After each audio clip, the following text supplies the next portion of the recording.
Hey everyone, and welcome to a special presentation of Dead Mall Walking. Or for today only, Undead Mall Walking. Malls have been used to great effect in horror and horror-adjacent media for years now. Shopping Mall, The Final Destination, Dawn of the Dead, original and remake, as well as video games like The Last of Us Left Behind, and Death Stranding. And I recently came across, but haven't yet watched, an incredible looking grindhouse movie called Phantom of the Mall: Eric's Revenge. Despite all that, when I tried to find real haunted malls to profile for Halloween, I struggled. But one notable exception could be Gwinnett Place Mall. Stranger Things' Finn Wolfhard referenced speculation about Gwinnett Place Mall being haunted when he said this to Jimmy Fallon on The Tonight Show. Every time we'd be in there, it'd be fun, and then we'd all just kind of look at each other and be like, something wrong with this mall. Something wrong with this mall. Something wrong with this mall. And I'm inclined to agree with him. I found something about the mall extremely unsettling when I visited in 2018. This endlessly flickering light at the end of an empty corridor, which is visible in virtually every video about the mall, is particularly creepy. But it's far more likely that the weird vibe the mall had is down to the real-life murder of Georgia State student Silling Man in the food court, which I made a video about earlier this year, than any weird paranormal activity. Thanks again to Ace's Adventures in Underground Retail for letting me use some of their footage in that video. So I continued my search for a haunted mall, and a name that cropped up time and time again was Greenwood Mall in Bowling Green, Kentucky.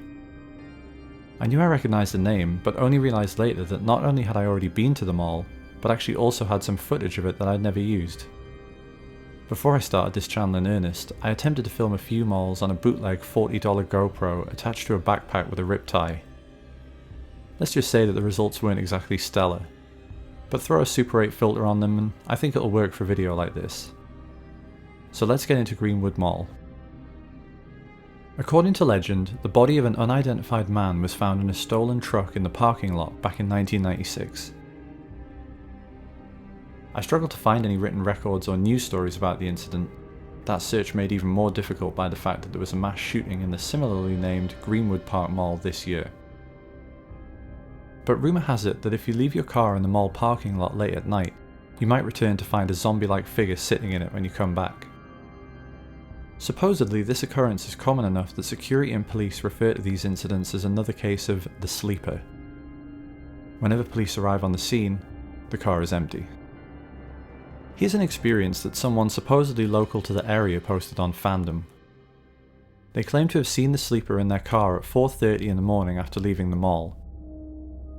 I went to look around because there was no way in hell I would get in if there was a dead man in my car, and sure enough, there was. His face was disfigured, there was also what appeared to be blood in his mouth. No eyes. He was just sitting there sleeping, it seemed. Sure was the scariest night of my life, but I'd love to see him again. I'd have to assume that the card store they're talking about is Anne's Hallmark shop, which is opposite Belk. That, along with the mention of coyotes that sometimes frequent Bowling Green, are pretty specific details to add, which makes me think there's at least a grain of truth to their story as far as them working at the mall goes. But what card shop has their employees working until 5 AM? And why was their friend at Buffalo Wild Wings more than 6 hours before it opened? As interesting as their story may be, some parts of it don't exactly add up. Others have reported an oil slick in the parking lot that refuses to wash away, where the sleeper was originally parked, with some saying that it looks like a face. I've read a few posts suggesting that it's near Belk, so, based on its proximity, I wonder if this could be the stain in question. I couldn't find any pictures of the oil stain online. Using Google Maps, we can jump back from 2022 to July 2019. But there's a car occupying the space in question in all images before that. Is that the same oil stain 3 years earlier? Or just a huge coincidence? I'll let you be the judge of that.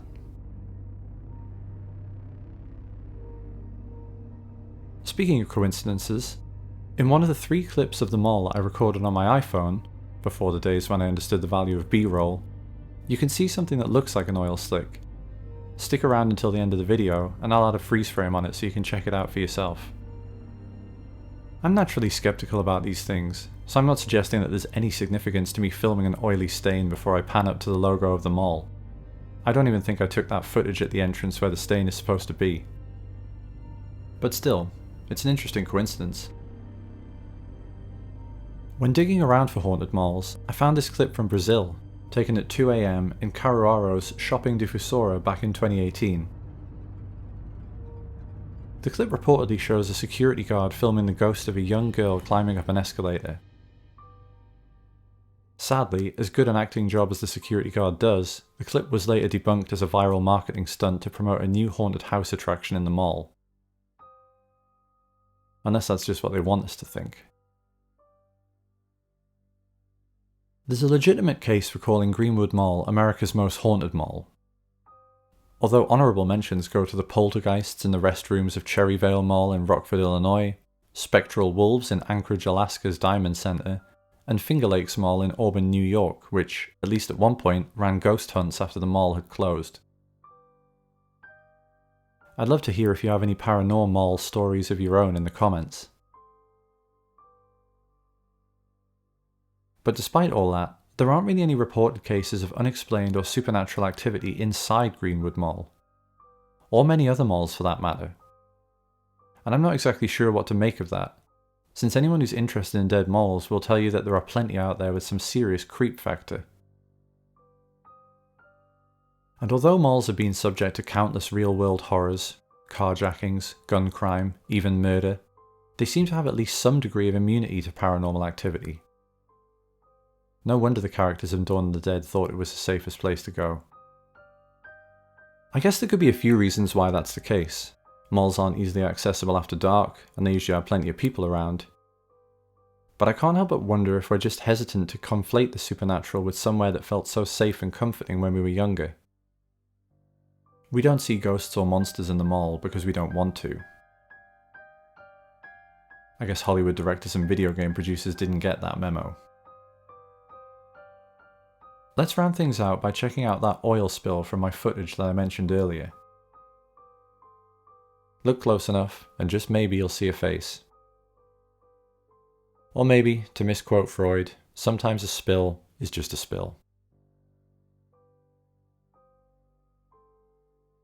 Until next time, goodbye from the not-so-haunted halls of Greenwood Mall.